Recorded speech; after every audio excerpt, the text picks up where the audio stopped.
ese era su enfoque, pues el materialismo, una iglesia fría, tibia, apática.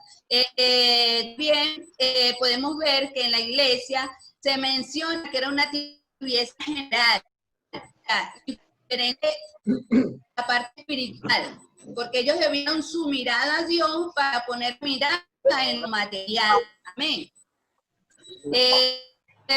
Vamos a ver Apocalipsis 13:1, 13:14 al 20.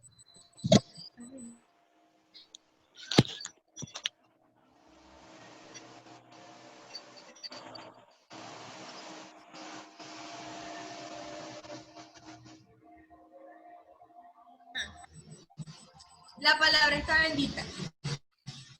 Dice, y escribe el ángel de la iglesia en aquí el amén, el testigo fiel y verdadero, el principio de la creación de Dios. Y yo no conozco que eres frío ni caliente. Ojalá fueses frío o caliente, pero tú eres frío ni caliente, te vomitaré de mi boca.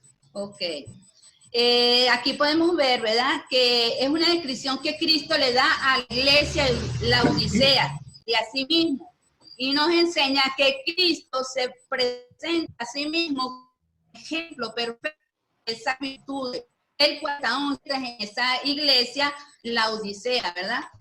En ese versículo, Cristo, el amén, ¿qué significa el amén? Una palabra hebrea que significa verdad y lleva consigo significado de fidelidad. Quiere decir que Cristo es final y es el testigo fiel y verdadero en Cristo Jesús. ¿Qué quiere decir? Que Él era fiel en cuanto a que a su constancia, era verdadero en cuanto a su constancia, en cuanto a su verdad. Amén. Vamos a ver como al principio que la iglesia, ¿verdad?, había desviado su dedicación a Dios a la parte material, ¿verdad? En el versículo 17 dice, soy rico y me he enriquecido y no me hace falta nada. O sea, aquí ellos se hicieron saber que sin Dios ellos podían hacerlo todo, ¿verdad? Era un sentido absoluto que no, ¿verdad?, para ellos cometido y todas sus, y como dice aquí, ¿verdad?, que ellos no le hacía falta nada, pero ni siquiera incluyeron a Dios en, porque eran fríos, pues eran tibios y su enfoque a lo que es Dios se desviaron a lo material. En el versículo 15 y 16 dice, yo conozco tus obras, que ni eres frío ni caliente, pero cuanto eres tibio, te vomitaré de mi boca. ¿Qué quiere decir esto? Que ahí representaba la tibieza espiritual, por lo tanto el Señor expresa con claridad que estaban totalmente conscientes de la convicción neutral de la iglesia. O sea, que ellos habían desviado su propósito, el propósito de ellos era para enfocar a las cosas materiales. Amén. En el versículo, aquí hay tres cosas importantes, consejos importantes que Dios le daba a la iglesia de la Odisea. Y la podemos ver en el versículo 18, en la primera parte, que dice, por tanto te aconsejo que me compres oro refinado en fuego para que seas rico. ¿Qué quiere decir? Que volvieran su mirada, pues, a no lo material, sino a lo espiritual, ¿verdad? A lo que era la salvación, que eso se obtenía a través de la fe, una fe viva, no una fe viva. O sea, fue el primer consejo que les dio, que se volvieran, ¿verdad?, a obtener ese oro refinado que era la fe, y para obtener la salvación a través de esa fe. El consejo en el versículo 18, dice, vestiduras blancas para vestirse, Aquí se habla que esas vestiduras blancas era la justicia y la salvación. Amén. Eso requería que ellos volvieran, ¿verdad? A enfocarse en las cosas de Dios y no material. Y la otra parte, el otro consejo que daba Jesús en el versículo 10 dice, y unge tus ojos con colirio para que veas. O sea, ellos estaban ciegos espiritualmente. ¿Por qué? Porque su mirada estaba puesta en las cosas materiales. Entonces, es un colirio, es un producto medicinal, ¿verdad? Pero no hablaba de ese producto medicinal, no hablaba de ese producto espiritual, un colirio espiritual que era el discernimiento de espíritu. O sea, para nosotros poder discernir, ¿verdad? Cuando ellos podían discernir el momento que ellos habían dejado la mirada a las cosas espirituales, poner la mirada en las cosas materiales. Entonces, ¿qué nos incita Dios? Nos aconseja que nos volvamos, ¿verdad?, a poner la mirada en este tiempo. Igual en este tiempo ahora, que pongamos las miradas en las cosas celestiales y no terrenales, ¿verdad? El otro, y con respecto a la fe, a la silla, al colirio espiritual, es el discernimiento de espíritu, ¿verdad? Y como último, vamos a leer el versículo 20 que dice, he aquí yo estoy a la puerta y llamo. Alguno abre la puerta, entraré con él y él conmigo. Wow, ahí, bueno, Dios hace un llamado a la iglesia, ¿verdad? Y le hace invitación a que se vuelvan, ¿verdad? Y que puedan ellos volver a compartir, ¿verdad?, la parte espiritual, para así poder compartir en la gloria venidera y gozar de las bodas del Cordero y sentarnos en el trono del Señor. O sea que son tres cosas importantes. Hoy ya nos, así como se lo hizo a esta iglesia, a la Odisea, hoy nos hace a nosotros, ¿verdad?, en este tiempo, que debemos de poner la mirada, ¿verdad?, y no dejar que las cosas materiales nos desvíen de las cosas espirituales de Dios. Dios me bendiga, Dios me los guarde. Esto fue todo por nuestra parte. Amén. Pastor, entonces ya pusimos la revelación de Cristo, la introducción de Apocalipsis y hablamos de la iglesia. Veamos la mitad. Tres días pendientes. Adoración celestial. ¿Ah? ¿Qué falta? ¿Qué falta? Se habló la introducción de Apocalipsis, se habló la revelación de Jesucristo. Las iglesias falta adoración celestial y tribunal de Cristo. Adoración. ¿Quién tiene tribunal? ¿Quién tiene tribunal? Arrebatamiento. El arrebatamiento y el tribunal de Cristo. ¿Quién lo tiene? Ellos. La adoración celestial. ¿Quién tiene la adoración? Yami, pero ¿quién? ¿Los otros más? Lo tengo yo y el tribunal de Cristo lo tiene mi papá. Ah, bueno. Bueno, vamos a salir de Yami. Vamos a salir de la adoración y dejamos los puntos para la próxima reunión, para la próxima semana. Vamos a salir ya. ¿Me escuchan? Sí. Dios les bendiga a todos. Ok, aquí pasamos ahora a la adoración celestial, ¿sí? El libro de Apocalipsis, cuando comenzamos nosotros a leer el libro de Apocalipsis, desde el capítulo 1 hasta el 3, en donde el Señor le revela al apóstol Juan, ¿verdad? Él le revela en la tierra el mensaje que debía ser llevado desde la iglesia de Efesios hasta la que vimos ahorita, que se llama la Odisea, ¿verdad que sí? Entonces, ahora, en este capítulo 4, el Señor le da a Juan una enseñanza y una revelación extraordinaria, en donde ya no es la tierra, sino lo lleva al cielo, ¿sí? Lo lleva a una revelación al tercer cielo. Dice así el primer capítulo. Dice, después de esto miré y he aquí una puerta abierta en el cielo. Y la primera voz que oí como de trompeta hablando conmigo dijo, sube acá y yo te mostraré las cosas que suceden después de esta. Fíjense, se abrió una puerta, ¿sí? Cuando se abre la puerta en el cielo, que el Señor le está revelando a nuestro apóstol Juan, aquí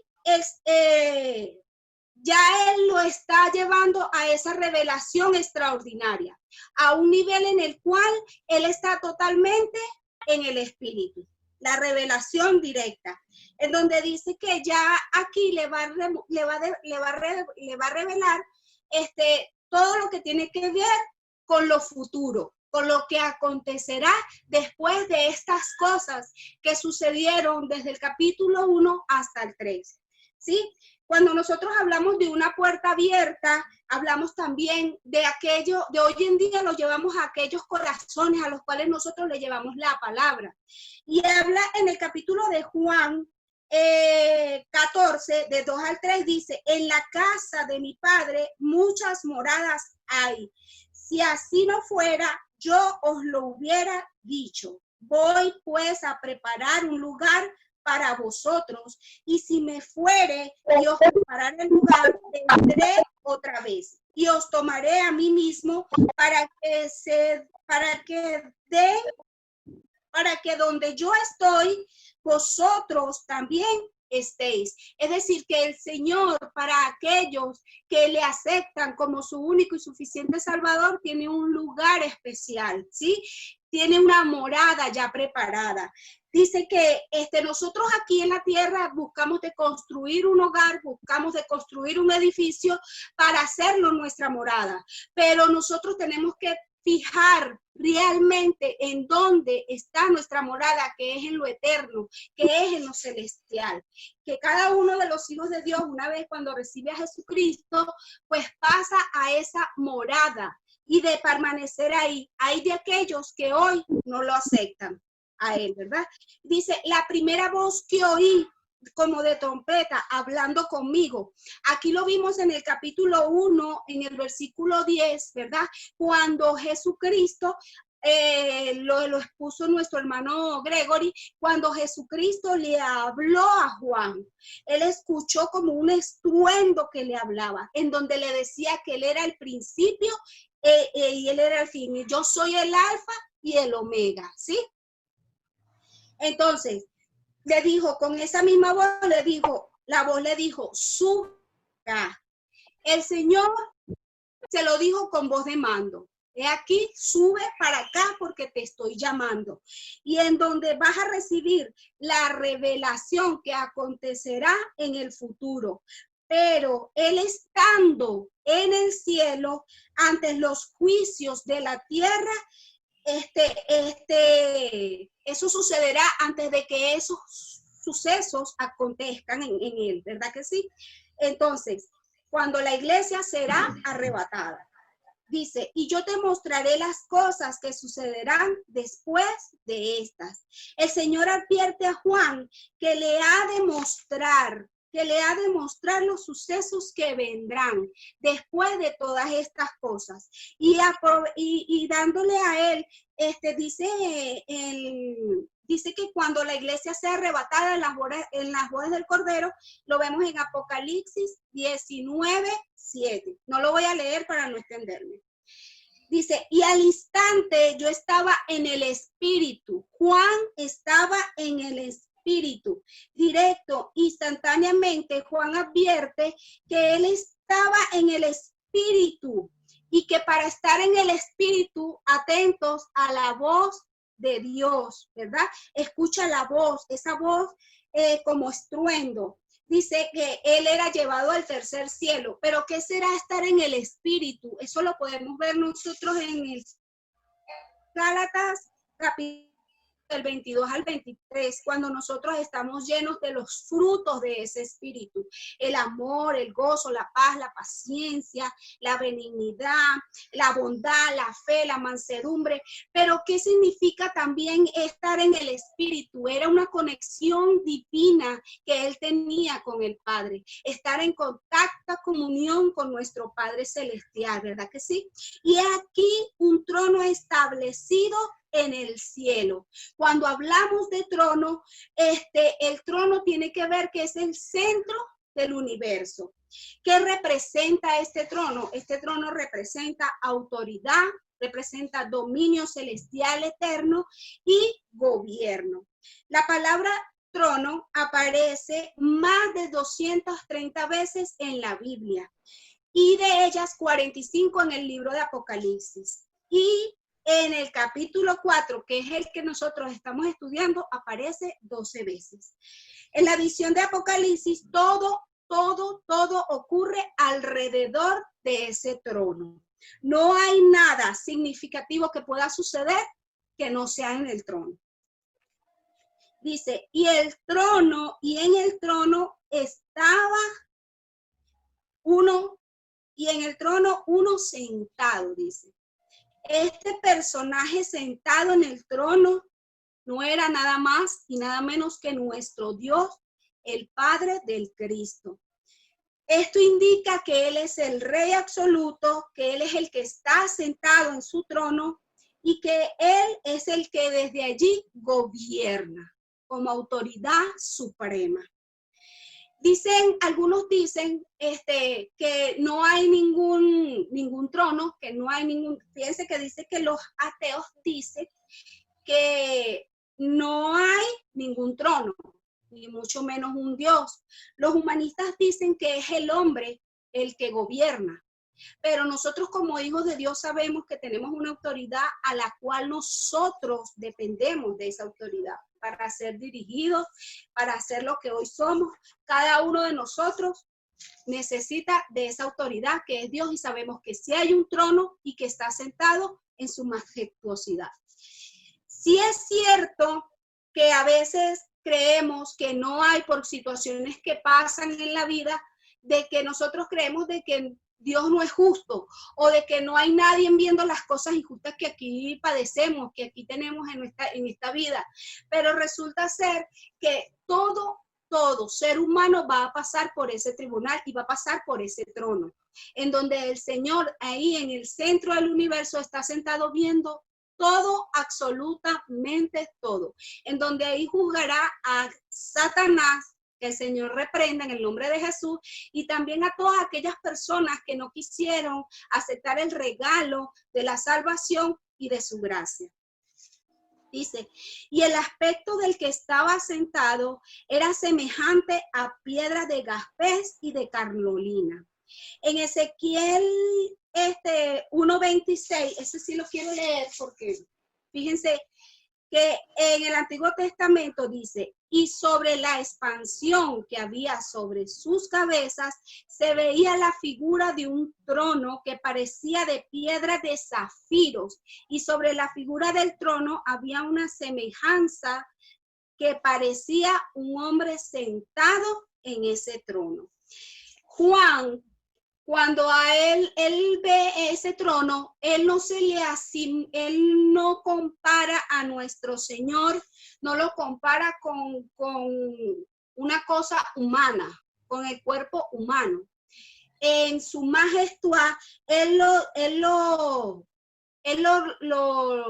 asemeja y dice, y el aspecto del que estaba sentado era semejante a piedras de jaspe y de carnolina. ¿Sí? Quiere decir que él veía, era como el resplandor. Y cuando nosotros hablamos aquí, lo que significa cada una de esas piedras, algo que me gustó mucho y que cuando estaba investigando, decía que el sumo sacerdote de Israel usaba en su pectoral 12 piedras, que estas representaban la tribu, ¿verdad? Las 12 piedras preciosas representaban las 12 tribus del pueblo de Dios. Pero fíjense que la primera piedra comenzaba con la del jaspe y terminaba, la 12 piedras, terminaba la última con la piedra de carnolina. ¿Qué significa esta piedra de jaspe? Esta piedra de jaspe significa que es una piedra transparente, que es una piedra de gran dureza, que es brillante, semejante al diamante. Es decir, un resplendor tremendo, ¿sí? Y dice, esta piedra simboliza la santidad y la hermosura de un Dios vivo. ¿Qué significa la carnolina? Esta piedra sárdica es de color rojo y posiblemente simbolice la ira y el juicio de Dios. Dice, ok. Entonces, dice ahora en el versículo 4.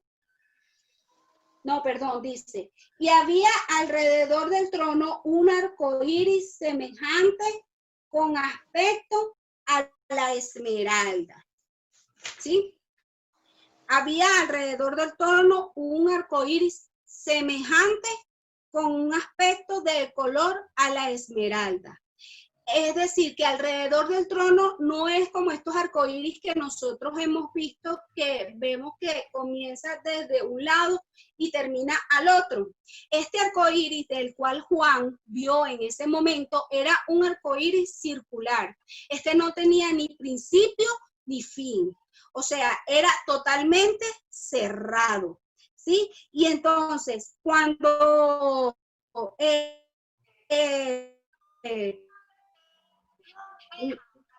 él nos habla de que era verde como la esmeralda, no quiere decir que solamente tenía color, sino era el resplandor de ese verde, que era el que resaltaba más en ese arco iris. ¿Y qué simboliza este arco iris? Este arco iris es señal del pacto de Dios, de que no volverá a destruir la tierra con el diluvio. Eso lo vemos en Génesis del 9 al 15. No lo voy a leer.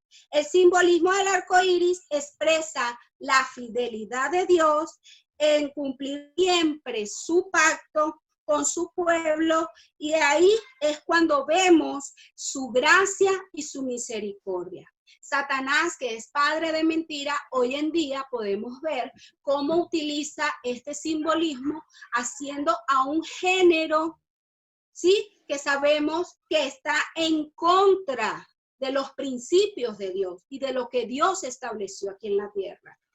Como él es padre de mentira y imitador, ¿qué quiere él? Confundir el significado de este arco iris. Entonces, tenemos que estar pendientes, ¿sí?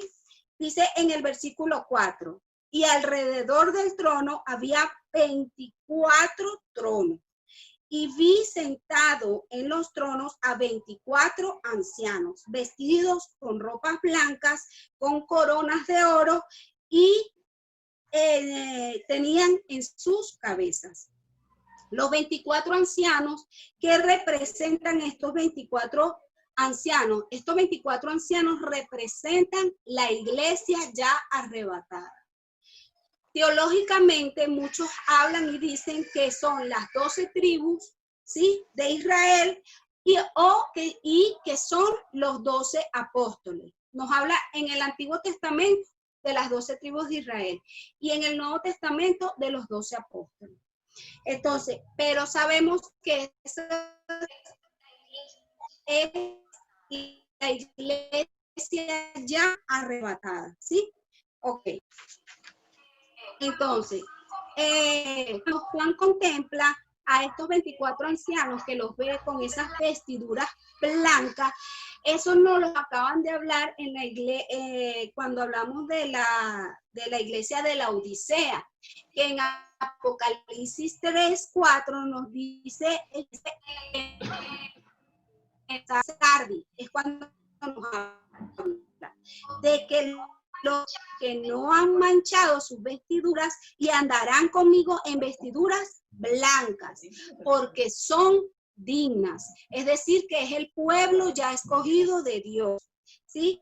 Entonces, y la promesa que Cristo hace a los vencedores de la iglesia de Sardis la vemos en el Apocalipsis 3 al 5, que dice que el que venciere está vestido de vestiduras blancas y no borrará su nombre del libro de la vida, y confesare y no borrará su nombre del libro de la vida, y confesare su nombre delante de mi Padre y delante de sus ángeles. Amén.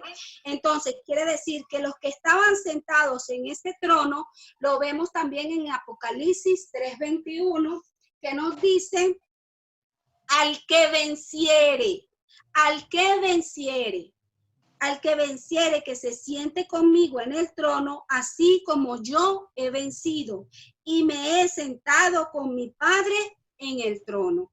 ¿Ok? Entonces, el pueblo de Dios, usted y yo, estaremos en un futuro allí sentados, estando en ese alrededor, como esos 24 ancianos, como el pueblo de Dios, adorando a nuestro Padre. Amén. Dice, y del trono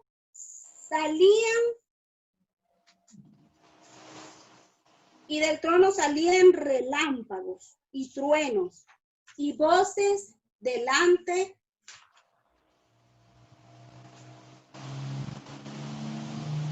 del trono ardían 7 lámparas de fuego, las cuales son las 7 espíritus de Dios.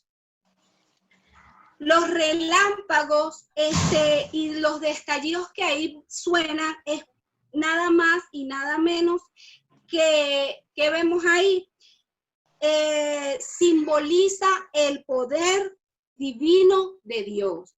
Eso también lo podemos ver en Éxodo 19, 16 al 18, cuando el Señor hace su aparición allá en el monte de Sinaí, ¿verdad? Que hubo esos truenos, esos relámpagos.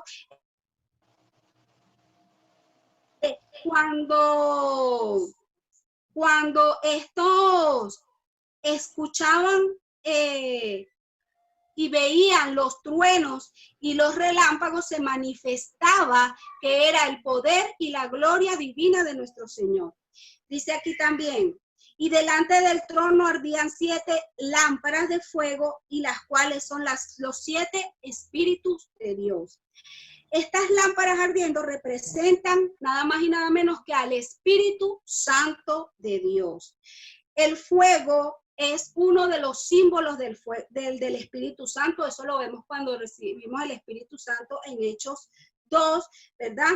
En el bautismo del Espíritu Santo. Y cuando Juan habla de los 7 espíritus de Dios, no es porque hay 7 espíritus, sino habla del número 7 que representa en el lenguaje bíblico. Te quedan 10 minutos. Bueno, pero ya no vamos a perfección, plenitud y estar completo en la totalidad de su abundancia. Lo voy a dejar hasta ahí, pastor, porque ya lo demás le toca a Quiñones. Quiñones se quedó para la semana que viene. Que me pone nerviosa. Oye, no quítate de chance, vale. Hombre. Pero pasa tú.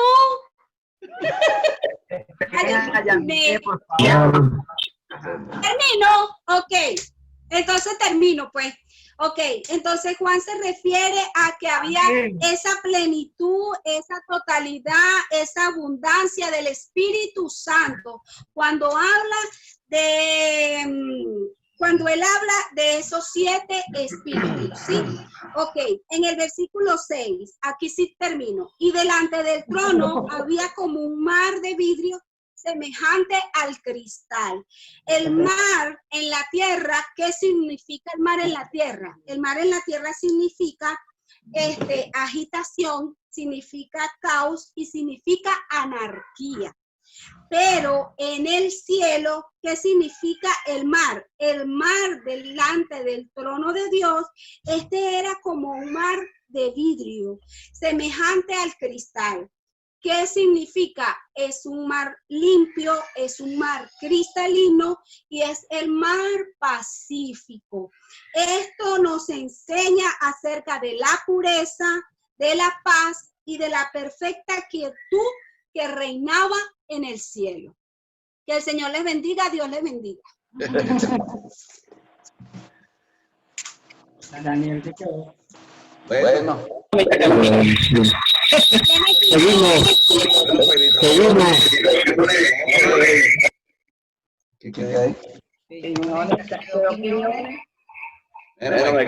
los demás me deben. No, pero...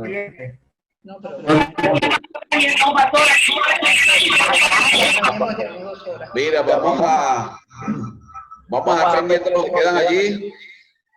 Los chinitos y todos los demás. Vamos a darle acá porque ya se nos fue el tiempo.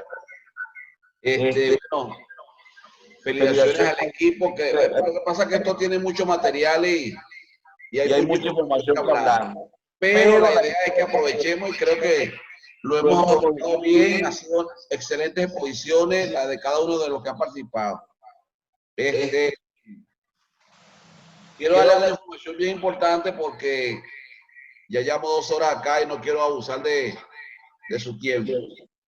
¿Escuchan bien? Nos quedan 6 minutos y en esos 6 minutos le da la información que queremos decirle. Le vamos a enviar los cambios a su correo para que no sufra tanto y cuando lo vea en su correo caiga para atrás. Trate de verlo sentado. En principio. Entiendan que los cambios son necesarios y estamos ajustando nuestra plataforma al trabajo que estamos haciendo a través del internet y todo esto que estamos haciendo y hay que hacer ciertos ajustes. Y la idea es la mayor atención posible. Entonces, felicitamos el trabajo de los grupos familiares, los altares de oración. Miren, lo importante de los grupos de oración, de la gente que está ayunando, que está orando.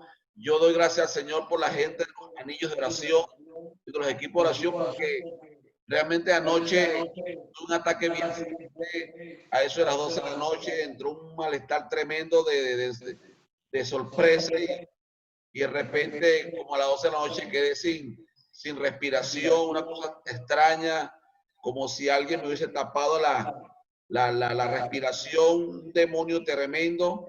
Y bueno, gracias a Dios porque mi esposa estuvo orando por mí, llamamos al alfa del niño de oración y yo era orando y yo creo que apenas terminó la oración, se disipó esa nube del ataque del enemigo y quedé libre de una opresión tremenda, man. Satanás tremendamente a eso de las 12 de la noche pero gloria al Señor por la gente que tenemos orando. Fíjense, qué importante el trabajo de los equipos de oración, qué importante que estemos conectados con la gente que está orando porque son nuestro resguardo, nuestra fortaleza, nuestro apoyo espiritual y Dios bendiga a toda la gente que está en equipo de oración porque yo sé que parte de la liberación y de que Dios operó rápidamente es porque nos unimos en oración, pero también tenemos unos equipos de oración que pudimos hacerle llegar la información y nos apoyaron en oración y vimos la victoria. Así que agradecido de Dios por la oración de los equipos. Y bueno, entendiendo, bueno, en todo esto que el enemigo está bravo, tenemos un trabajo a nivel mundial.